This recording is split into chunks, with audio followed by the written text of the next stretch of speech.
Hmm? Uh-oh. Welcome back, everyone. Clay here with Squatchin Strategies, and today is Thursday, June 20th, and you can probably tell from the title, and if you've seen my other episodes, probably just by looking at my face, that this episode's a little bit different than the others. And that's because today is my 30th day of a 30-day water fast, which is where you take in nothing but water. Now, I documented and video vlogged the whole 30-day fasting process, but more on that in a minute. We just got back this morning from a 3.5 day squatching trip up at the Texas-Oklahoma border, and I got some pretty intriguing video and audio evidence included in this episode, so make sure you watch it the whole way through. Real quick though, I want to show you a side-by-side of me now and me 30 days ago.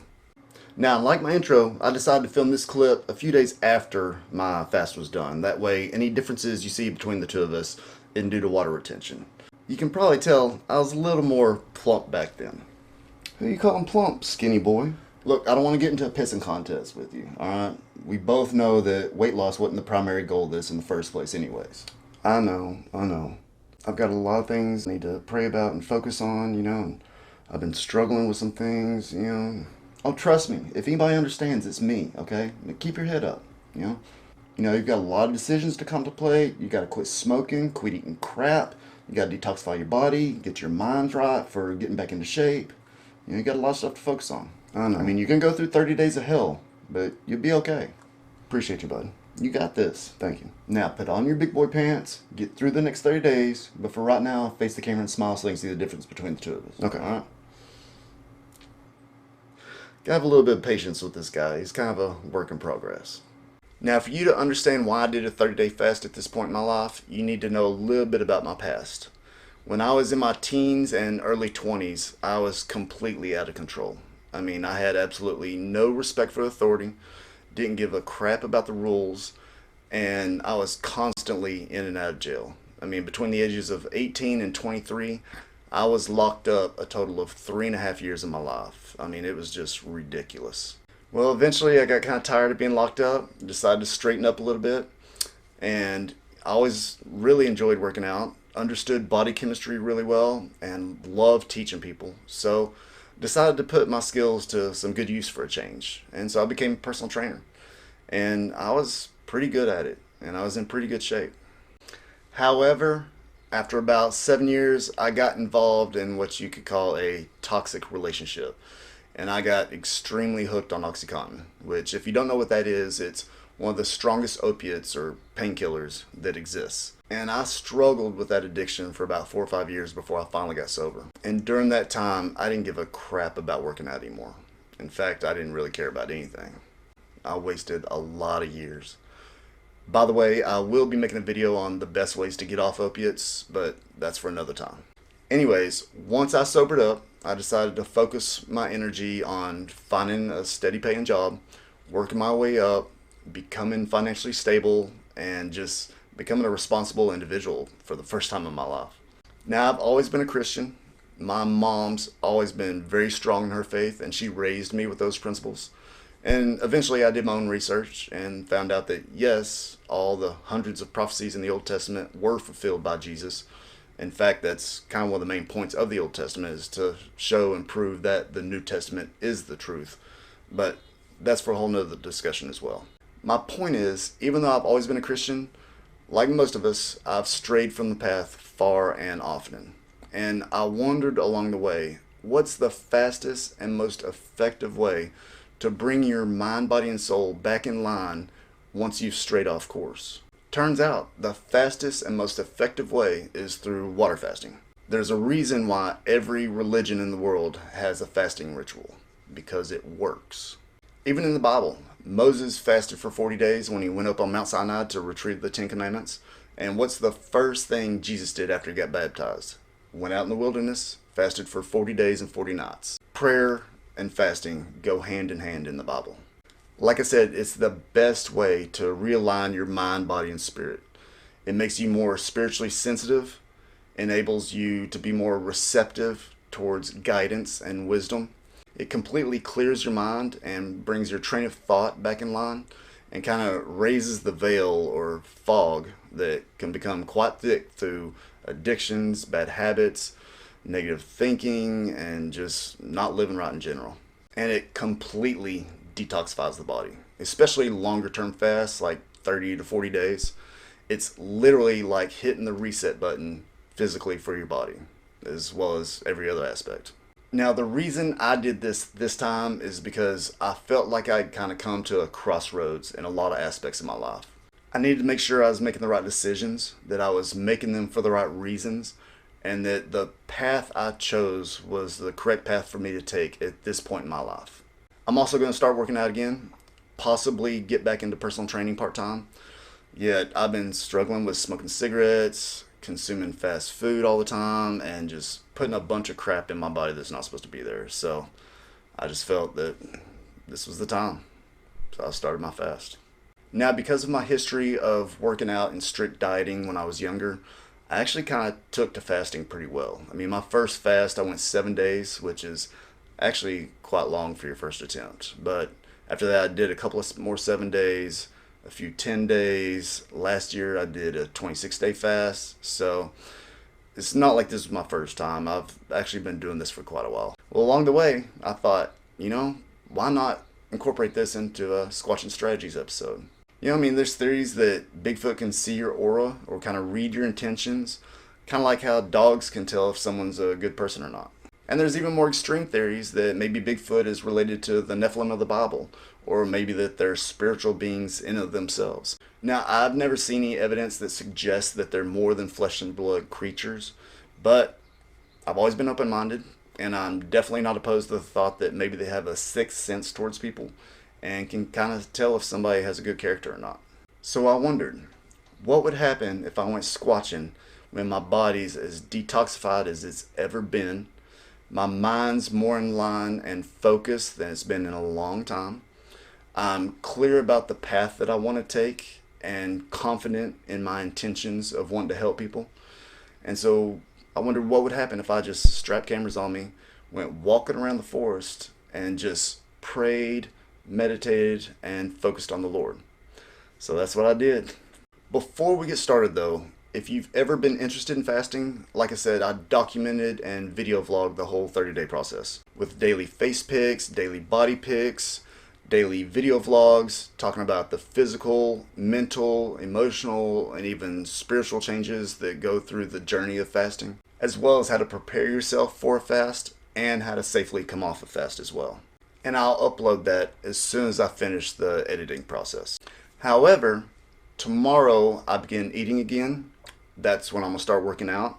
And so I'm going to be uploading a couple of videos a week on workout routines, different diet regimens, supplements, meal preparation, fat loss, muscle gain. I'm going to be covering everything.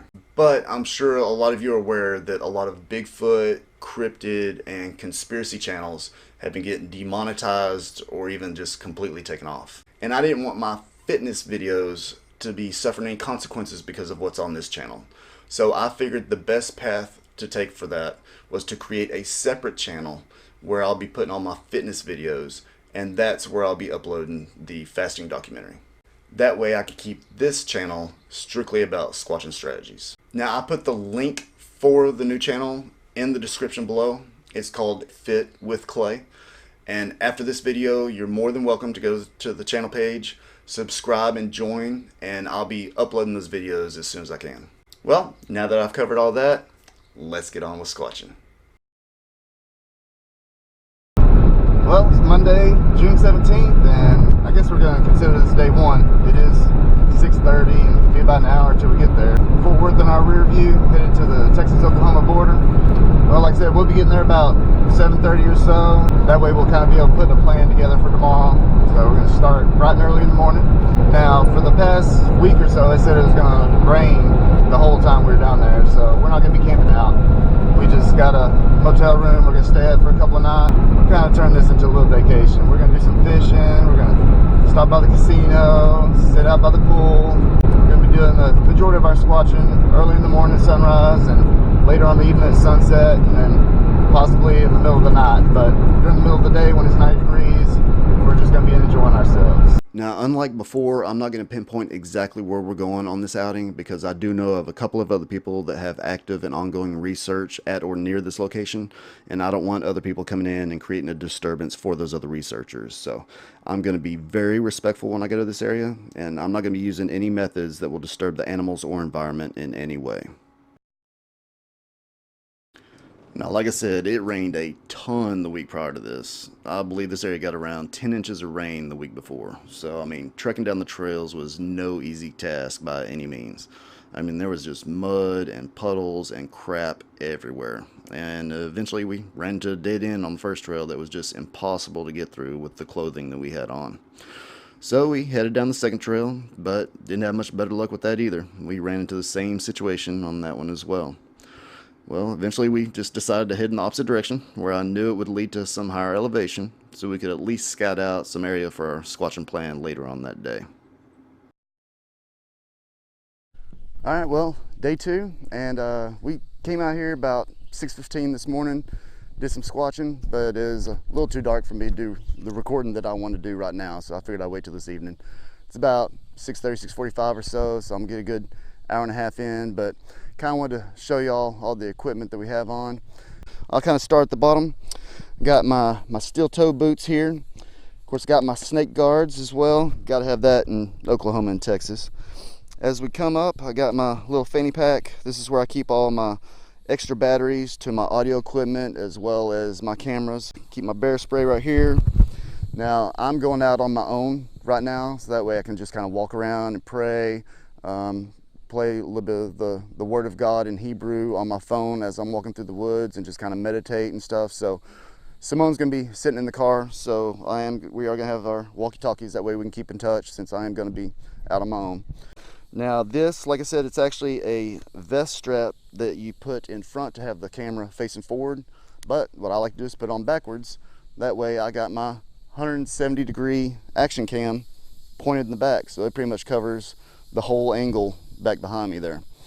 Now she's recording with the Acasio V50 Pro. I'll be having that clamped on facing forward after we get through recording the scene here. And then of course I also keep my my Zoom H4n audio recorder in here as well. Have my shotgun mic, and so I've got the camera facing behind me, camera facing in front of me. But what I also did on Amazon for 11 bucks a piece, get these straps. Actually, it's for putting on your phone for like if you're working out on the treadmill or something, jogging, phone stays put. Well, what I do, just put one on each arm, have the phone facing out, hit record. So now I got recordings on each side of me as well. So I got recordings in every single direction. So to be honest, if something happens, all I have to do is stand still. And if there's something around me, it's gonna get caught on footage. By the way, I've normally been having my long sleeve, fishing shirt that's wicked and has a mosquito repellent built into it. Of course, that didn't really work good enough. I still had to put the spray on after 5 minutes. But I wanted to wear, this short sleeve undershirt on just while showing you the equipment. That way you could actually see everything really well.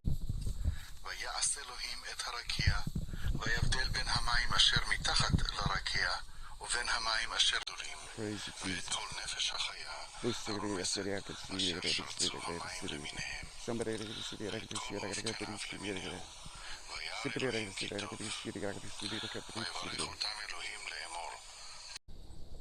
And I actually just heard a wood knock.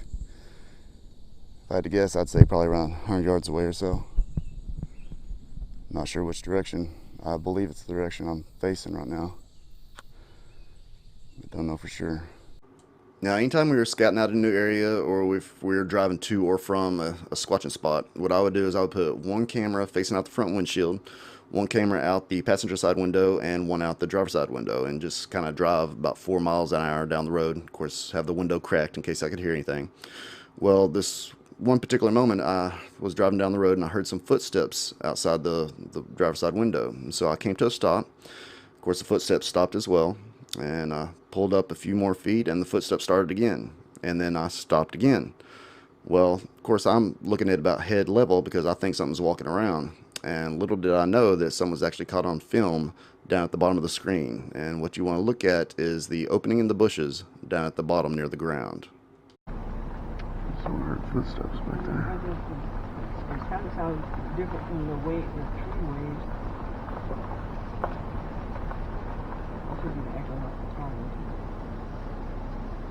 That's why I was stopping the car, but I heard it after we stopped completely. That's why I said it sounded different than the... Now I'm going to play the meat of the original clip right here again. That way if anybody can do some video analysis, I'm sure there's a lot out there that can do it better than I can. I've only been doing this for 2 months. But anyways, I think I do a fairly decent job at brightening it up right here. And then we're going to zoom in. That way you can get a pretty good shot of what's actually caught on film. Now, this is on a 170-degree camera at 1080p, so it is blurry like most, supposed pictures and videos of Bigfoot, but I mean, that's all we got to work with. Now, right here, this is a still image after the movement, and to me, I mean, I'm making out some brow ridges, maybe some dark eye sockets, outline of a face, maybe even a nose, and it is blurry, but I can kind of make out some facial features if that is what it is. So we're going to play this a couple more times zoomed in, and what I'm seeing is that something moves a branch to cover its face as I pull up, but then when I stop the vehicle, it removes the branch to uncover its face and either looks at me or allows me to look at it.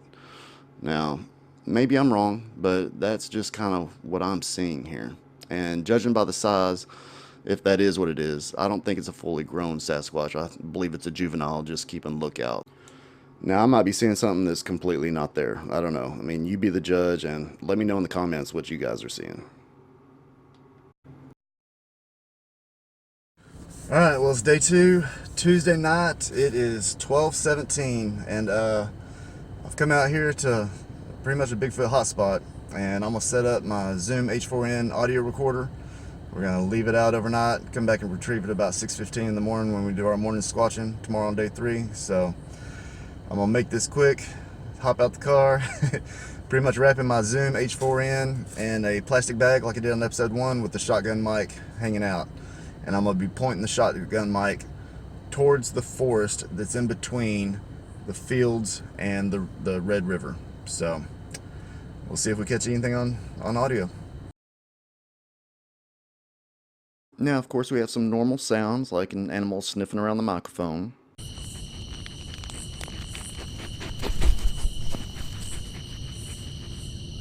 And of course, it would storm the night I put out my audio equipment.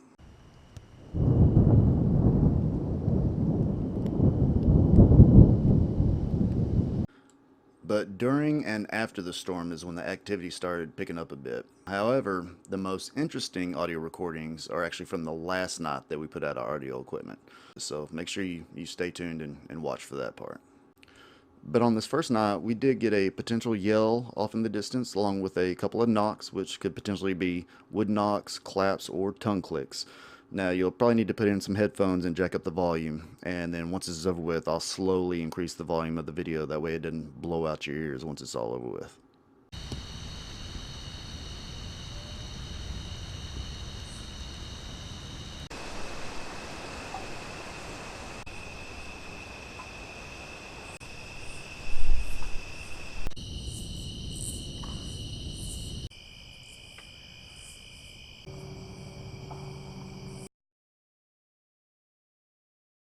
Alright, well, day 3, and we're headed to our squatching spot. It's about 7:10 in the morning. After we set up the equipment last night at midnight, dropped by the casino, won about $75, and it's about 3:30 by the time we got back to the hotel. So I figured we'd sleep in a little extra, and plus, I figured I'd get a little extra hour of sleep on my birthday, so. Happy birthday, babe. Thank you, babe. But turned 41 today. How could you ask for a better birthday gift than to go squatching on your birthday? But anyways, so we're headed out to the spot. Now, the only thing I'm worried about is there was a thunderstorm about 5 miles wide that came through last night and dumped like 2 inches of water in probably 45 minutes. So hope that didn't mess up my stuff. I mean, that's exactly why I put my Zoom H4n Pro wrapped up in a plastic bag in case something like that happens. But I don't know what's gonna happen to my shotgun mic, so I guess I'll see when I get there.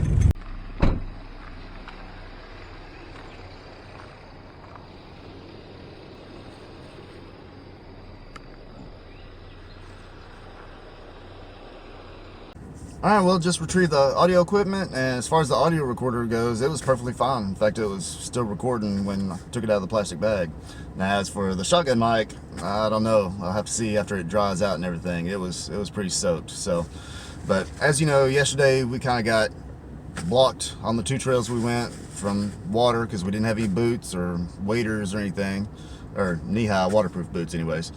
But so today there's 2 more trails that lead down to the Red River, and that's what we're going to give a shot at today. We're going to see if we can make it down to the shoreline of the river. So we'll see. Blocked again, and if I had my waders, we could be going right through there. Dadgummit, next time I'm bringing my waders.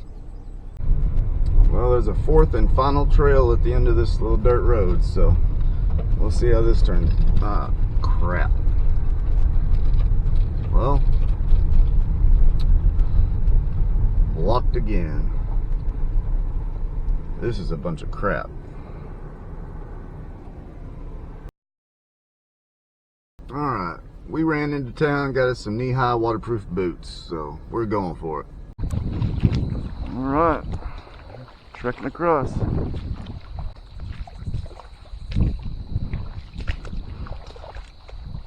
Bunch of minnows. Whole school of minnows right there. Yeah, we're talking. Alright, made it to the river. So we spent about 45 minutes walking up and down the bank looking for some prints, which I found some pretty decent cat paw prints, which you'll see right here. But other than that, we didn't really find any other footprints or anything. Now, we did have some great scenery to look at. The hills on the other side of the river were just amazing. So we just, stayed there for a while and enjoyed the scenery and everything, and then kind of decided to head on back because I did have another plan for that evening. Because I did hear the footprints outside the window, I knew to look at and analyze the footage when I got back later on the evening. And so I knew I had something there on camera that first night. So over the course of the next couple of days, I drove past that spot again and again, over and over different days, different times of the day, morning, afternoon, evening, but I never saw anything else there. So I figured I'd just go ahead and check out the spot and see what was there. Oh, well, this is the area I caught the movement, and as you can see, a pretty good little area to lay down here. It's about, say about 6-7 feet wide. Might even be like a little tunnel that comes to it right through there. But very interesting. Just kind of adds to the fact that there was movement caught on camera. And now that I come back, there's an actual spot for something to be laying in. See if I can find some hair samples or anything real quick. I don't really see anything except mosquitoes. I don't see hairs caught on thorns or anything. Alright, well, I dried out my shotgun mic and it seems to be working fine. So I was still able to hear the audio recordings from this morning when I retrieved my equipment. So this is Wednesday night. It's my last chance. So we head out tomorrow morning whenever we retrieve this equipment. So I figured I'd give it one more shot. So what I'm gonna do is, I've been driving past that spot that I found movement at quite a few times and I haven't had any luck. So what I'm gonna do is I bought 3 big red apples and I'm gonna set them in that spot, the little clearing that I think something was laying down in. And I'm gonna set up my audio recorder and shotgun mic across the road about 20 feet away with the shotgun mic pointed at that spot. And it's exactly 10 o'clock right now. I'm gonna leave it out overnight, come retrieve it in the morning, and see if we have any luck. So, last shot, we're going all in.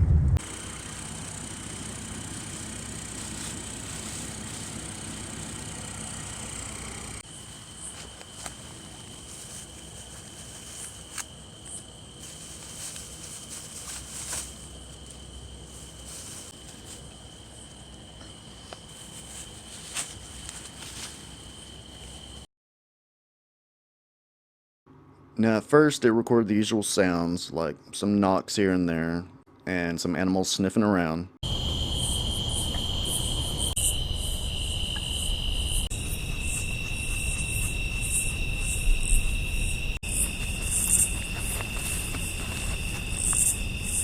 but later on it started picking up a little more unusual activity.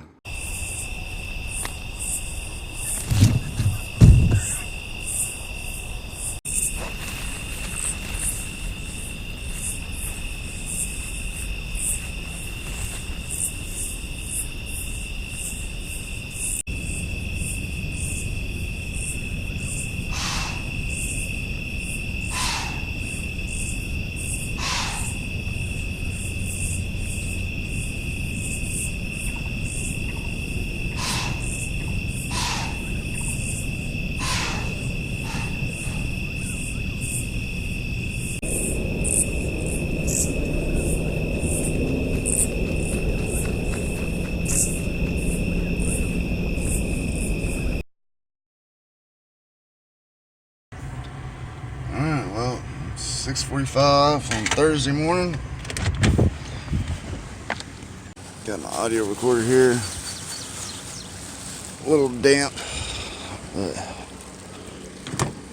not too bad. Well, apples are still here. No luck so far. I really wish I kind of had the rest of the day to set up my audio recorder, but don't have the time, gotta head out. Now, like I said, I had never even touched any type of video editing program until about 2 months ago when I started this channel. So I would love to see a professional breakdown of the footage I caught to hopefully reveal a little bit more than I was able to. So if Bigfoot Tony or Alan Yankalunas or if somebody with equivalent skills wants to break it down and kind of analyze it, then feel more than free to get a hold of me at SquatchinStrategies@gmail.com, and I can even send you the file with the original footage if that makes it easier. Just make sure to acknowledge this channel if you do like a breakdown video or anything like that. And feel more than free to leave any comments down below to express what your opinion is of what was caught on footage. Also, if you've ever been interested in fasting or if you want to become more knowledgeable about working out and nutrition, then like I said, go to the YouTube channel Fit with Clay, and I'll put the link in the description below. Just hit the subscribe button. I'll be uploading the introduction video today or tomorrow, which will cover all the different topics that we'll be progressing through on that channel. I'll also be uploading the fasting documentary this week, as well as all my other videos on topics as soon as I can. Hope y'all enjoyed. Hit the like button if you did. Feel more than free to share the video, and I'll see you next time.